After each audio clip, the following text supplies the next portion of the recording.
Hello and welcome you all in the study नॉम। दोस्तों, आज के इस करंट अफेयर में हम ये डिस्कस करेंगे कि भारत ने 16th BRICS national security adviser की मीटिंग को क्या किया, होस्ट किया है। और भारत की तरफ से अगर हम बात करें, नेशनल सिक्योरिटी एडवाइजर जिनका नाम है अजीत डोभाल, उन्होंने इस मीटिंग को होस्ट किया है जो कि न्यू दिल्ली के अंदर हुई थी 22 एंड 23 जून को।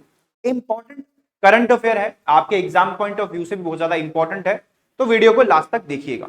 वीडियो में आगे बढ़ने से पहले दोस्तों मैं आपको ये बता दूं कि स्टडी नॉम आपके लिए लाया है बेहतरीन कोर्सेज, जहां पर हम स्टूडेंट को ऑनलाइन और ऑफलाइन तरीके से जेके एसएसबी के सारे इंपॉर्टेंट कोर्सेज को आप तक प्रोवाइड करते हैं।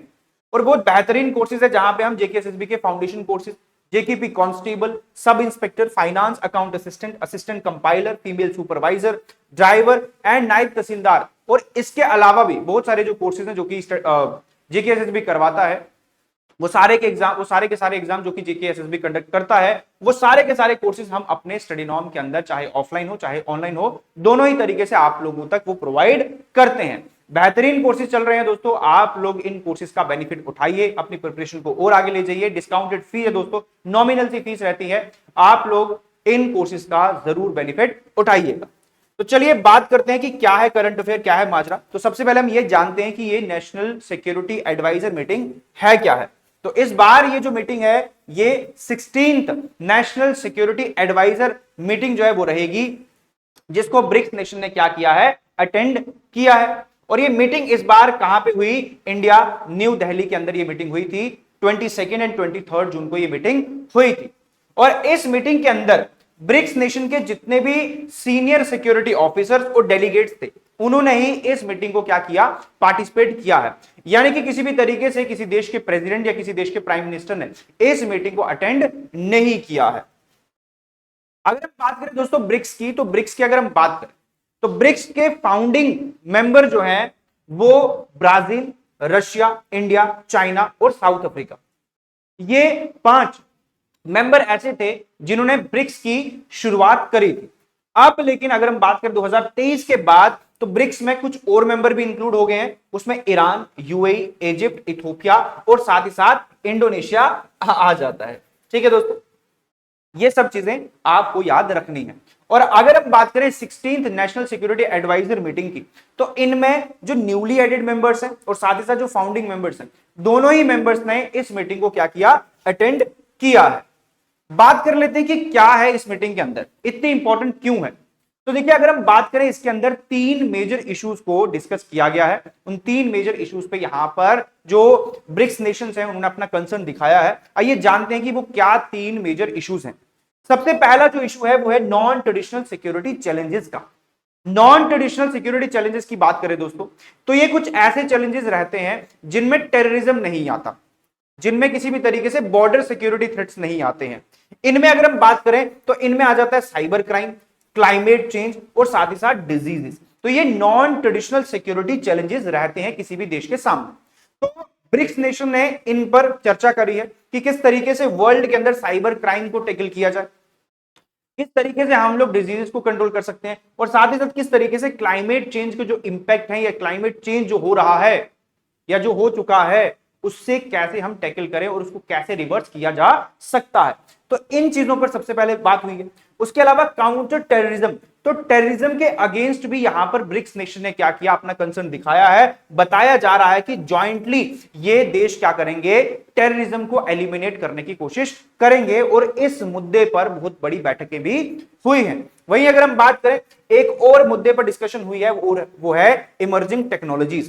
देखिए दोस्तों, क्या है कि आज की डेट पर आर्टिफिशियल इंटेलिजेंस का बहुत ज्यादा यूज होता है, और अब लोगों ने इसका मिसयूज करना भी शुरू कर दिया है। तो इसी चीज को रोकने के लिए ये कंट्रीज क्या कर रही हैं, ये इस समिट के अंदर डिस्कशन कर रही हैं कि हम किस तरीके से आर्टिफिशियल इंटेलिजेंस का जो मिसयूज हो रहा है उसको किस तरीके से हम लोग प्रिवेंट करेंगे। तो बहुत बड़ी बड़ी जो चीजें हैं दोस्तों, बहुत बड़े जो डेलीगेट्स हैं वो इन मुद्दों पर चर्चा कर रहे हैं, और आपको याद रखने हैं कि अपने एग्जाम पॉइंट ऑफ व्यू से, अपने एग्जाम पॉइंट ऑफ व्यू के लिए, कि आपको एग्जाम के अंदर ये 3 चीजें पूछी जा सकती हैं कि 16th नेशनल सिक्योरिटी जो एडवाइजर मीटिंग हुई है उसके अंदर कौन कौन से इश्यूज को डिस्कस किया गया था। तो सबसे पहला जो इशू है वो है नॉन ट्रेडिशनल सिक्योरिटी चैलेंज, दूसरा काउंटर टेररिज्म, और साथ ही साथ इमर्जिंग टेक्नोलॉजीज, यानी कि अब टेक्नोलॉजीज जिनका मिसयूज हो सकता है या हो रहा है उनसे हम कैसे बच सकते हैं और कैसा इनका फ्रूटफुल हम यूज कर सकते हैं। तो इन मुद्दों पर बातचीत हो रही है। अगर हम बात करें इन तीन मुद्दों के अलावा साइडलाइन में भी हम देख रहे हैं कि कुछ और भी इश्यूज को डिस्कस किया जा रहा है। सबसे पहले हम बात कर लेते हैं bilateral ties with China. India का चाइना के साथ बायलैटरल टाई हमें यहां पर देखने को मिला है, यानी कि जो मेन डिस्कशन है उसके अलावा भी इंडिया जो है वो चाइना के साथ बायलैटरल डिस्कशन कर रहा है। अलग से वो जो भारत की बात है वो चाइना के साथ चल रही है। किन मुद्दों पर चर्चा चल रही है? तो देखिए दोस्तों, नेशनल सिक्योरिटी एडवाइजर, भारत के national security adviser Ajit Doval, Chinese foreign minister जिनका नाम है वांग यी, इनके साथ मिलते हैं और बात क्या करते हैं? बात करते हैं कंस्ट्रक्टिव एंड फॉरवर्ड लुकिंग के लिए। कंस्ट्रक्टिव एंड फॉरवर्ड लुकिंग की बात क्या है दोस्तों? यानी कि भारत के चाइना के साथ जितने भी बॉर्डर डिस्प्यूट हैं, चाहे वो अगर हम बात करें एक्साई चीन वाला या पेंगोंग लेक वाला, तो ये जितने भी डिस्प्यूट चल रहे हैं, उसके अलावा ट्रेड को भी लेकर डिस्प्यूट है, बहुत सारे अलग अलग मुद्दे देख ही रहे हैं। तो ये जो चीजें हैं इनसे हम कैसे अब उबर सकते हैं?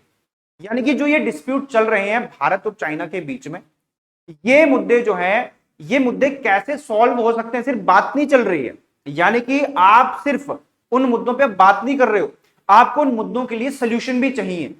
ये सोल्यूशन फाइंड आउट किए जा रहे हैं इन मीटिंग्स के द्वारा, जहां पर अजीत डोभाल चाइना के एक्सटर्नल अफेयर मिनिस्टर जिनका नाम है वांग यी के साथ डिस्कशन कर रहे हैं इन मुद्दों के अंदर और चीजों को सॉल्व करने की कोशिश कर रहे हैं। साथ ही साथ critical progress toward the gradual normalisation of India China relation.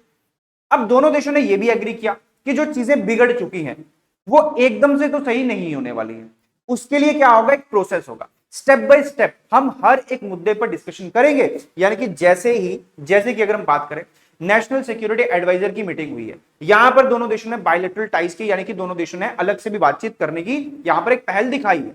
तो अब दोनों ही देश आगे चलकर भी ऐसे ही बायलैटरल मीटिंग जो है वो करते रहेंगे और जो जो इश्यूज होंगे, चाहे वो बॉर्डर इश्यूज हो, चाहे वो वाटर डिस्प्यूट हो, जितने भी इश्यूज होंगे उनको हम क्या करने वाले हैं? सॉल्व करने वाले हैं। तो ये चीजें भी हमने देखी है इस मीटिंग के अंदर।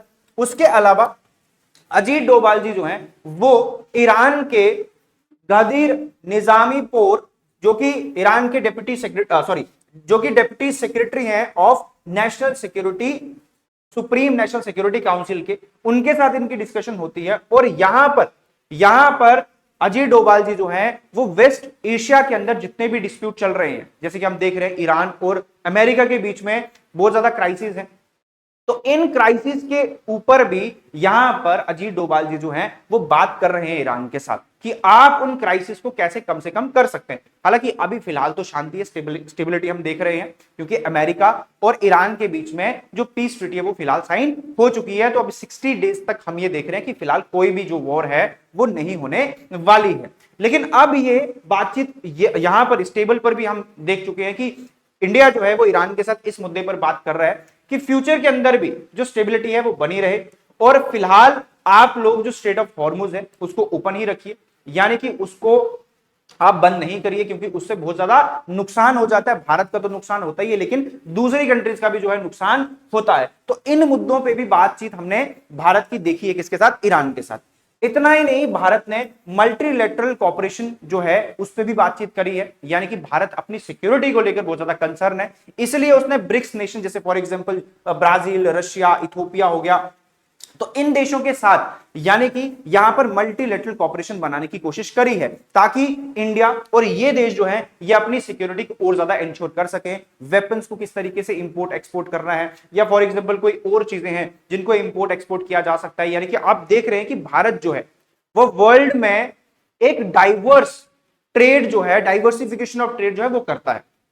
तो इंडिया ये चाहता है कि किसी एक देश पर डिपेंडेंस ना हो व्यापार के मुद्दों पर, यानी कि सिर्फ एक ही ऐसा देश ना हो जिससे हम एक्सपोर्ट इंपोर्ट करते हैं। हमारे पास मल्टी मल्टी जो है वो नेशंस होने चाहिए जिनसे इंडिया क्या करने वाला है, व्यापार करने वाला है। तो यानी कि मल्टीलेटरल कॉपरेशन हुई इंडिया की ब्राजील, रशिया और इथोपिया के साथ, जहां पर इंडिया जो है वो अपनी सिक्योरिटी को इंश्योर करने के लिए इन देशों के साथ कॉपरेशन जो है वो कर रहा है, ताकि इंडिया और इन देशों की सिक्योरिटीज प्रॉपर तरीके से इंश्योर हो सके। और बहुत सारे स्ट्रेटेजिक मुद्दों पर इन दोनों देशों ने, इन सभी देशों ने क्या करी है, बातचीत करी।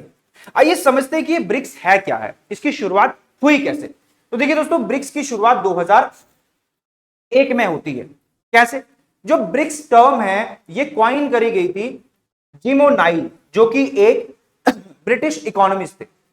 इनकी एक बुक है दोस्तों, एक रिसर्च बुक है जिनका नाम है building better global economic BRICS. एक इकोनॉमिस्ट रहे हैं, इनकी एक किताब जिनका नाम है building better global economic BRICS. इन्होंने सबसे पहले इस किताब के अंदर ब्रिक्स शब्द को, हालांकि तब ये ब्रिक था, BRIC, उन्होंने ब्रिक वर्ड को यूज किया। ठीक है, इन्होंने ये बताया इस किताब के अंदर 2001 में कि 2050 तक, 2050 तक ब्राजील, रशिया, इंडिया और चाइना ये वर्ल्ड की डोमिनेटिव इकोनॉमी जो है वो बनने वाले हैं। हालांकि ये कोई पॉलिटिकल मुद्दा नहीं था, ये किसी भी देश, मतलब ऐसा किसी देश को फेवर नहीं कर रहे थे, इन्होंने अपनी किताब लिखी है, दैट्स इट। ये कोई पॉलिटिकल एजेंडा नहीं था।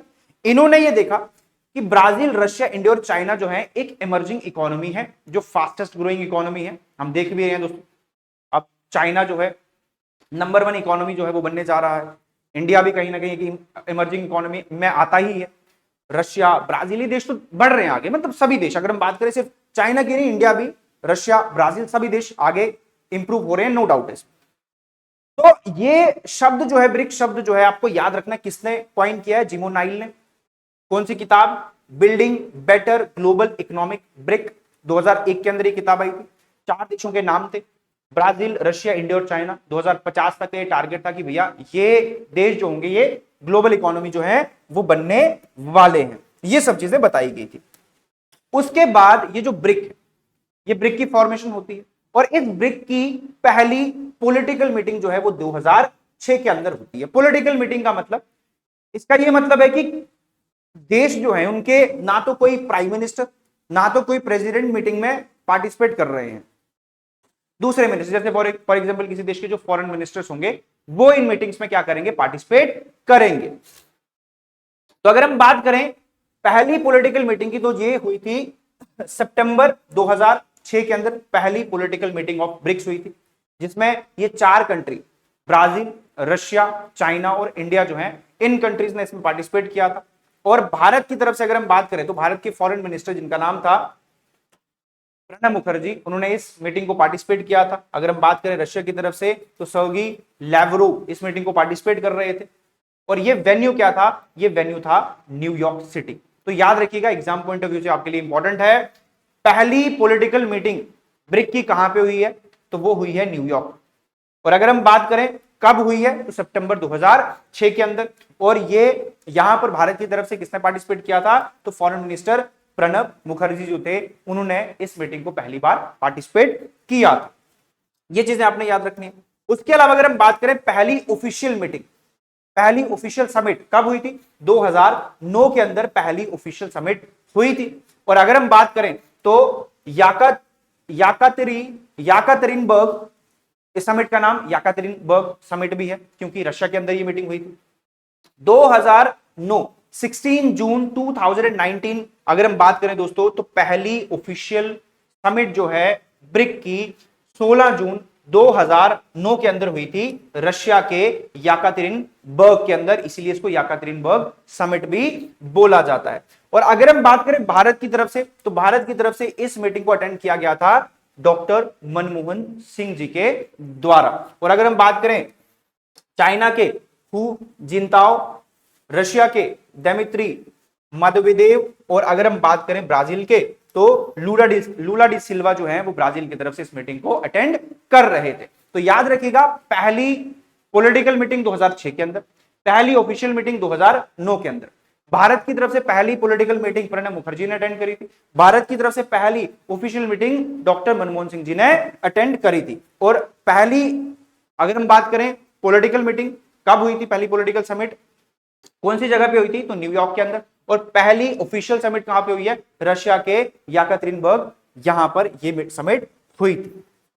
अब जो ब्रिक है उसका एक्सपेंशन हुआ, यानी कि ब्रिक सिर्फ ब्रिक नहीं रहा, 2010 में ब्रिक के अंदर एक कंट्री और ऐड होती है, और वो कौन है, वो है साउथ अफ्रीका।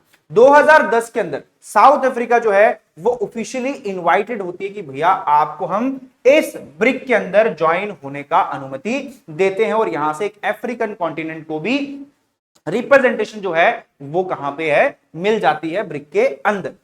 और रशिया, अगर हम बात करें साउथ अफ्रीका की, तो साउथ अफ्रीका ने पहली समिट जो है वो अटेंड करी है कहां पे, चाइना के सान्या नाम की जगह के अंदर। तो याद रखिएगा ब्रिक में सबसे पहला एक्सपेंशन हमने कब देखा, 2010 में। कौन सी कंट्री है जिसने इसमें पहली बार पार्टिसिपेट, मतलब कौन सी न्यूली एडेड मेंबर है, वो थी साउथ अफ्रीका। तो साउथ अफ्रीका जो है वो एडेड है 2010 के अंदर। और साउथ अफ्रीका ने जो पहली बार ब्रिक की समिट को अटेंड किया है वो जो चाइना में हुई थी 2011 में, सान्या।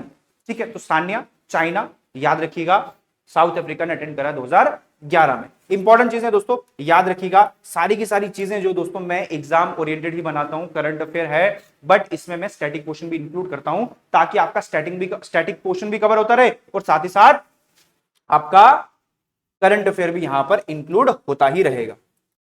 उसके अलावा ब्रिक्स की तरफ से, क्योंकि जब ब्रिक्स बना उसके बाद एक बैंक की शुरुआत करी गई इसके ब्रिक के द्वारा, जिसका नाम था न्यू डेवलपमेंट बैंक। तो याद रखिएगा न्यू डेवलपमेंट बैंक की शुरुआत किसने करी है, ब्रिक्स नेशन ने इसकी शुरुआत करी है। बात करते हैं न्यू डेवलपमेंट बैंक की, तो न्यू डेवलपमेंट बैंक की शुरुआत हुई और इसका हेडक्वार्टर कहां पे रखा गया, चाइना के शंघाई रीजन के अंदर। यही 4 मेंबर जो है दोस्तों, सॉरी यही जो 5 मेंबर थे, इन्होंने जो कि ब्रिक्स मेंबर थे, जिसमें south Africa, India, Russia, Brazil and China, ये 5 मेंबर हैं जिन्होंने ब्रिक्स की शुरुआत करी थी। और अगर हम बात करें इस बैंक को बनाने के लिए एक ट्रिटी है वो बनाई गई थी, एग्रीमेंट बनाया गया था, जिसका नाम था फोर्टेल्जा एग्रीमेंट। फोर्टेल्जा एग्रीमेंट 15 जुलाई 2014 को ये एग्रीमेंट बनाया गया था। इसी एग्रीमेंट के द्वारा establishment of New development bank हुई थी, याद रखिएगा। और ये 5 कंट्रीज हैं और उनके इंपॉर्टेंट लीडर्स हैं जिन्होंने इस मीटिंग के अंदर पार्टिसिपेट किया and then New development Bank की शुरुआत करी थी। तो याद रखिएगा, इंपॉर्टेंट चीज आपको जो याद रखनी है कि भारत की तरफ से उस वक्त कौन थे, ब्रिक्स को कौन रिप्रेजेंट कर रहे थे, और वो थे नरेंद्र मोदी। और इन्हीं के टाइम पीरियड पे न्यू डेवलपमेंट बैंक की शुरुआत हुई है, जिसका हेडक्वार्टर चाइना के शंघाई में है। उसके अलावा अगर हम बात करें, Dilma Rousseff president of Brazil थे उस वक्त, Vladimir Putin president of Russia थे, Narendra Modi prime minister of India थे, and Xi Jinping president of China, and Jacob Zuma president of South Africa. तो ये आपको याद रखना है, इंपॉर्टेंट चीजें हैं आपके लिए, ठीक है। उसके अलावा इसके अंदर हिस्टोरिक एक्सपेंशन भी हुई है, 2023 के अंदर इसका एक्सपेंशन वापस से होता है। और ये एक्सपेंशन की बात करें 2023 के अंदर जोहानिसबर्ग समिट के अंदर बहुत सारी जो कंट्रीज हैं जो कि डेवलपिंग कंट्रीज हैं, उन्होंने अपना इंटरेस्ट शो किया कि हम लोगों को भी ब्रिक्स के अंदर पार्टिसिपेशन चाहिए, जिसके बाद ब्रिक्स प्लस एवोल्यूशन आता है 2014, जनवरी 2014 के अंदर। इजिप्ट, इथोपिया, ईरान, यूएई, इन कंट्रीज को भी ऑफिशियली ब्रिक्स का मेंबर बना दिया जाता है। तो आपने दोस्तों ये याद रखना है कि रिसेंटली कौन कौन सी कंट्रीज हैं जो कि ब्रिक्स के मेंबर बने हैं। उनमें इजिप्ट है, इथोपिया है, ईरान है और यूएई है। Egypt, Ethiopia, Iran and UAE. Egypt, Ethiopia, Iran and UAE. इससे पहले साउथ अफ्रीका जो है वो भी इसका मेंबर बन चुका है। इंपॉर्टेंट चीजें दोस्तों याद रखना है, जनवरी 2014 को ये सारी कंट्री जो है ये ब्रिक्स के मेंबर बन चुकी है, ठीक है। तो दोस्तों ये थी हमारी इंपॉर्टेंट एक वीडियो जहां पे मैंने आपको 2026 के नेशनल सिक्योरिटी एडवाइजर मीटिंग के बारे में बताया, और ब्रिक्स की ये मीटिंग थी। और ब्रिक्स की मीटिंग के अंदर भारत जो है वो इस मीटिंग को होस्ट कर रहा था। न्यू दिल्ली के अंदर ये मीटिंग हुई थी और भारत की तरफ से अजीत डोभाल जो कि नेशनल सिक्योरिटी एडवाइजर हैं वो इस मीटिंग को चेयर कर रहे थे। ये सारी की सारी चीजें जो है एग्जाम पॉइंट ऑफ व्यू से आपके लिए बहुत इंपॉर्टेंट है। सारा सेशन जो है वो एग्जाम पॉइंट ऑफ व्यू से ही रहता है। चीजों को मैं इस तरीके से आपको प्रोवाइड करता हूं ताकि आपको एग्जाम के अंदर ये सारी की सारी चीजें याद रहे, और अगर एग्जाम के अंदर ये सब चीजें पूछी जाती हैं तो आपका कोई भी पॉइंट जो है वो स्किप ना हो। अब दोस्तों हम लोग इस पूरी वीडियो का एक थोड़ा सा एनालिसिस और कर लेते हैं, किस तरीके से एमसीक्यूज की मदद से। तो कुछ एमसीक्यूज हैं उनको डिस्कस करते हैं एंड देन वीडियो को हम यहीं पे वाइंड अप करेंगे। तो आइए जानते हैं आज का पहला एमसीक्यू, वीडियो से रिलेटेड ही है, टॉपिक से रिलेटेड ही है। तो क्या कह रहे हैं, consider the following statement regarding the 16th BRICS national security adviser meeting. तो यानी कि 16th national security adviser meeting जो हुई है उसके रिगार्डिंग आपको क्या करना है, करेक्ट स्टेटमेंट बताना है। बताया जा रहा है कि the 2-day high level conference was officially hosted in Mumbai under the chairmanship of India. तो यानी कि ये 2 दिनों की हाई लेवल जो कॉन्फ्रेंस थी ये भारत ने होस्ट करी है और भारत के मुंबई में ये मीटिंग हुई। ठीक है, देख लेते हैं।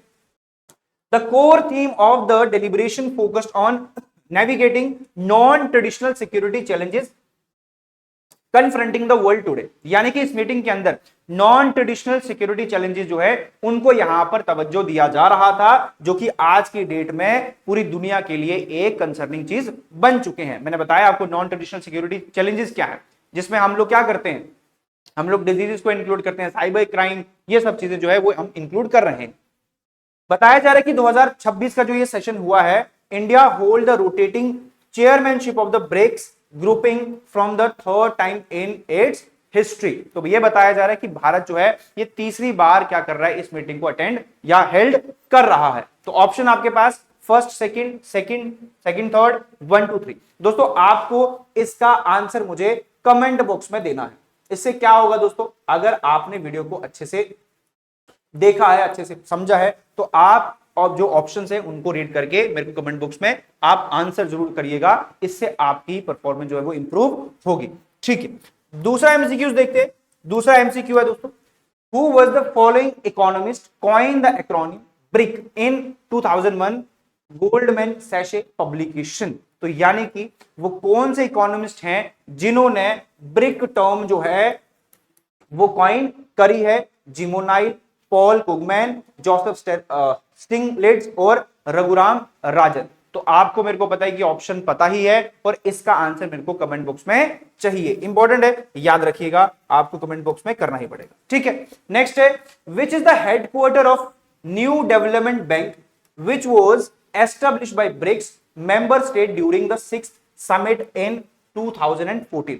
यानी कि जो ब्रिक्स का 6th समिट सेशन हुआ था 2014 के अंदर, तब न्यू डेवलपमेंट बैंक की शुरुआत हुई थी और उस न्यू डेवलपमेंट बैंक का हेडक्वार्टर क्या है, Moscow Russia, New Delhi India, Shanghai China और Johannesburg South Africa. Comment box के अंदर हमें आंसर चाहिए आप लोगों का। देखिए आप लोग जितना प्रैक्टिस करेंगे उतना ज्यादा आपके लिए हेल्पफुल होने वाला है।